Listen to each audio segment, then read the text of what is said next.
എല്ലാവർക്കും സലു സിമ്പിൾ റെസിപ്പീസിലേക്ക് സ്വാഗതം. ഇന്ന് നമുക്ക് ബ്രേക്ക്ഫാസ്റ്റിന് വേണ്ടി പാവ് ബജി ദോശ എങ്ങനെയാണ് തയ്യാറാക്കുന്നത് നോക്കാം. അപ്പൊ ഞാൻ ദാ ഒരു ബൗളിലേക്ക് 250 ml കപ്പിൽ 2 കപ്പ് പച്ചരിയും 1 കപ്പ് ഉഴുന്നും 1 ടീസ്പൂൺ ഉലുവയും കൂടി ഇട്ടാണ്. എന്നിട്ട് അത് കഴുകി കുറച്ച് വെള്ളം ഒഴിച്ച് കുതിരാനായിട്ട് മാറ്റി വെക്കാം. 4 മണിക്കൂറിന് ശേഷം ഞാൻ ഇനി ഇതൊന്ന് അരച്ചെടുക്കാൻ പോവുകയാണ്.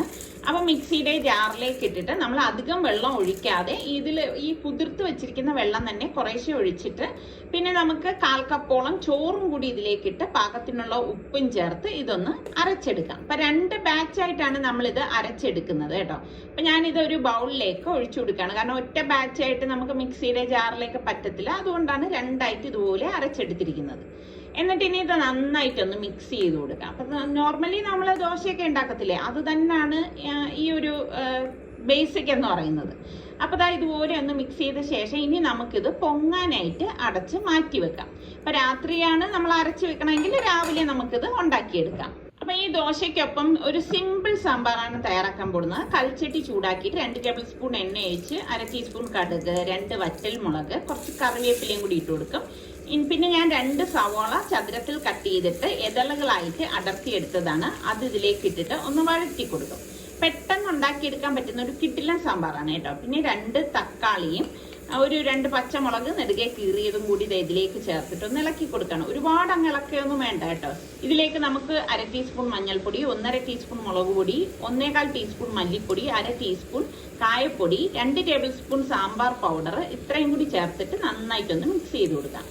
ഇതുപോലെ മിക്സ് ചെയ്തെടുത്ത ശേഷം നമുക്കിതിലേക്ക് പാകത്തിനുള്ള ഉപ്പ് ചേർത്ത് കൊടുക്കണം. പിന്നെ 1/4 കപ്പോളം പുളി പിഴിഞ്ഞ് പുളിവെള്ളം കൂടി ഒഴിച്ചിട്ട് ഒന്ന് ഇളക്കി കൊടുക്കാം.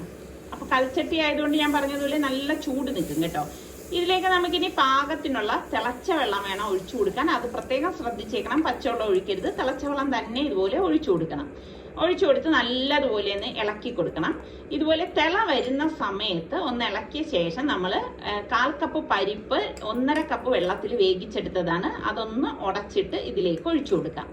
അപ്പോൾ ഒഴിച്ചു കൊടുത്തിട്ട് നന്നായിട്ടൊന്ന് മിക്സ് ചെയ്ത് കൊടുക്കണം. അപ്പോൾ നല്ല കുറുകിയ നല്ല ഒരു സാമ്പാറാണ്.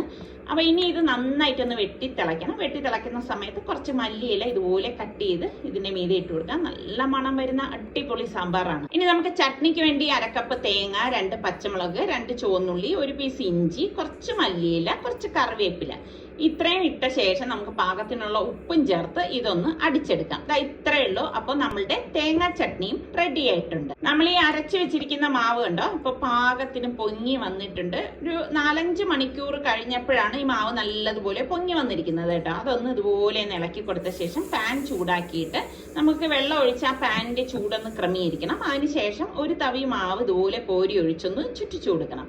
നോർമലി നമ്മൾ ദോശ ഇടുന്നത് പോലെ ഇതുപോലെ ചുറ്റിച്ചെടുത്ത ശേഷം ഫ്ലെയിം ഒന്ന് കുറച്ചിട്ട് ഇതിലേക്ക് ഞാൻ കുറച്ച് നെയ്യും, ഒരു 1/4 ടീസ്പൂൺ നെയ്യ്, കുറച്ച് വേവിച്ചെടുത്ത ഗ്രീൻ പീസ്, കുറച്ച് സവാള, പച്ചമുളക്, ടൊമാറ്റോ, കുറച്ച് മല്ലിയില, കെച്ചപ്പ്, നമ്മുടെ ഈ കോക്കനട്ട് ചട്നി, കുറച്ച് ടൊമാറ്റോ സോസ് ഇത്രയും കൂടി ചേർത്തിട്ട് ഒന്ന് ഉടച്ചെടുക്കണേ.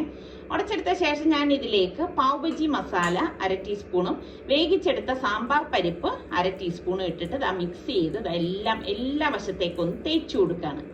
അപ്പൊ ഇതാണ് നമ്മളുടെ പാവ് ബജി ദോശ എന്ന് പറയുന്നത്. അപ്പൊ അത് ലോ ഫ്ലെയിമിലിട്ട് നമ്മൾ ഇത് വേവിച്ചെടുക്കുകയാണ്. വേണമെങ്കിൽ ഇത് നമുക്ക് ഫോൾഡ് ചെയ്തെടുക്കാം. ഇപ്പൊ ഞാനിത് ഫോട്ടോയ്ക്ക് വേണ്ടിയിട്ടായതുകൊണ്ട് ഞാൻ ഫോൾഡ് ചെയ്യുന്നൊന്നുമില്ല, ഇതേപോലെ തന്നെയാണ് സെർവ് ചെയ്യുന്നത്. അപ്പൊ എളുപ്പം ഉണ്ടാക്കിയെടുക്കാൻ പറ്റുന്ന നല്ല ഒരു പാവ് ബജി ദോശയാണ് കേട്ടോ ഇത്.